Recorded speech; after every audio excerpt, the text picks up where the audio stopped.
So you have read Harrison, you are thorough with KD Tripathi, you know your pharmacology, you know the answer, but still you might lose marks. Not because you don't know the answer, but it's because how you wrote it. And nobody teaches this in medical colleges or coaching institutes, not even your seniors, because most of them never got taught either. They absorbed it just by trial and error. So I'm going to spare you that trial and error process. This is how you write answers in final MD MS exams. Not what to write, but how. Number one, examiner is not a reader, he is a scanner. Let me explain what that means. Whenever examiner has your papers, he has a stack of papers, okay, and there is very limited amount of time. So there is much he can go through.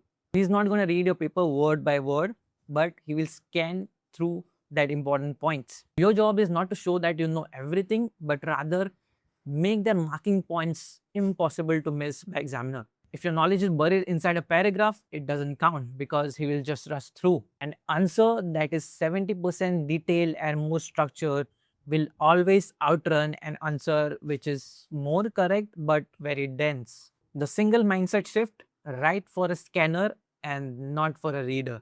Point number two, skeleton comes before the flesh. What that means is you can't just write a big paragraph. Whenever you're writing an answer, you will have to write the key points or the headings first. For example, every theory answer has a structure. Like for example, when you are writing answer, there will be definition, there will be classification, there will be mechanism of action, adverse effects, and much more. So you have to write those headings first and structure the answer accordingly. Whatever writing in detail comes later, you have to write, you have to structure that answer properly. Okay. Whenever there is a diagram needed, you have to draw it. Okay. You have to make a proper schematic diagram. Remember, drawing a diagram doesn't mean you have to picture everything, you have to draw like an artist. No. The thing that is important is you draw a diagram, you label it properly. It might be a small, it might be a big diagram, it might be a half a page, but you have to label it properly and make it very understandable and clear. Not to paint everything or not to make it a big artistic sketch. Nobody is saying that. And a well drawn diagram covers almost like half to one page of writing a theory answer, which is like a very good thing for you because you can save time as well as you get the point. Whenever an examiner sees your answer, if he sees a well drawn diagram, well labeled, well schematic diagram, he knows that you know the stuff, and in your short time you have already shown him that you have the correct concept or you have the right answer, and your chances of scoring rise sky high. Point number three, kill the paragraph, long live the points. What that means is, do not write your answers in long, big paragraph. Make sure you have the answer in bullet points. Let me give you an example. So here's a paragraph saying beta blockers are contraindicated in patients with bronchial asthma because they can cause bronchospasm due to blockade of beta 2 receptors in the bronchial smooth muscles and is especially relevant in non-selective agents like propranolol. Okay. So this is a big paragraph and you have to read everything. Whereas the point version of it includes the bullet points. We write contraindications of beta blockers, bronchial asthma. Reasons: beta 2 blockade, bronchospasm. Worst offenders, non-selective agents like propranolol. So you see the difference? There's a huge paragraph and here are the bullet points. So which makes it easier for examiner to scan through the answer? It's the points. It's going to show him that you know the answer and he is running short out of time, remember always. So it is going to be easier for him to correct the answer and give marks. So that is what you have to know.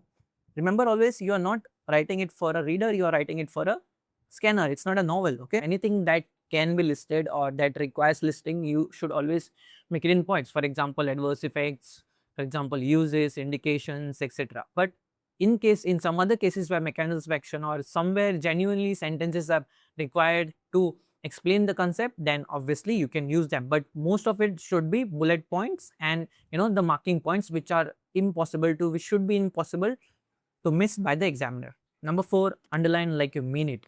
Don't underline everything. I have seen pages and pages marked with that fluorescent marker and everything. Don't do that, okay? Mark what is important, the key words, key points, which are very important, and that is important because if you mark everything, it doesn't make sense. But if you mark that certain word, the key word, which is important in the answer, it shows examiner that you know what is important and what he should be seeing. So based on that, you will definitely score high if you mark or highlight the point. Maybe it is a drug name, maybe it is something else. But highlighting is very important when it comes to important words. And other important aspect is don't highlight everything, keep it minimal, but only important words. Point number 5, answer the question that was asked and not the one that you prepared for. So we study a lot during the exams and we'll know a lot of things. But the important part is to understand the question, read the question properly, that what is actually being asked. For example, when it comes to beta blockers, we know most of the things like, mechanism of action, the uses, the indications, the adverse effects, everything. If the question gets asked, enumerate the uses or indications of beta blockers, you are going to write just the indications. That should be your main focus. And remember, during paper you have to manage your time too. So it is important, it is very important that you stick to the questions that is asked. It is an important ability of a student to distinguish between a particular topic and that particular concept that is being asked from that topic. That is also what examiner is saying, okay, whether you can see what is being asked and write just that up to the point. Okay, so remember, do not write everything because you'll be always running short of time. So try to manage your time, and you are getting marks for the question that is asked, not for the things you know. Okay, if you have extra time and you are just waiting in exam or you're already done, then it is a different thing, that you know stuff and you just want to write, you want to pass time, that is a different thing. But most of the time, stick to the question that is asked and write exactly that. At least initial things, whatever you're starting from, should be that. Because if in case you're asked about the indications of beta blockers, you're going to always start with indications, and then if you know something extra, you can write in the end if you have time. So before your exam, this is going to be a checklist. Before writing it, always remember that and follow these points.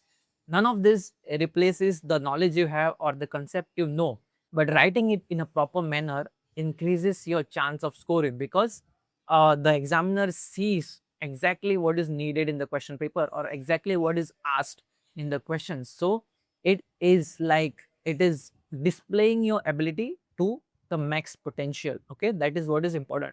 It is very important that you display what you know in a proper manner so that the examiner doesn't miss any points. And I'm doing a full series on MD MS papers, and next in series will be how to manage your time in a theory paper. I mean, that's a disaster in itself because nobody told you to how to pace your writing during a theory exam. So if you found this helpful, do share with your friends who are also going to give exams, and please do subscribe. It helps me to make more videos like this for you, and I'll see you in the next video. Please do not miss that. Until then, keep studying. Bye bye.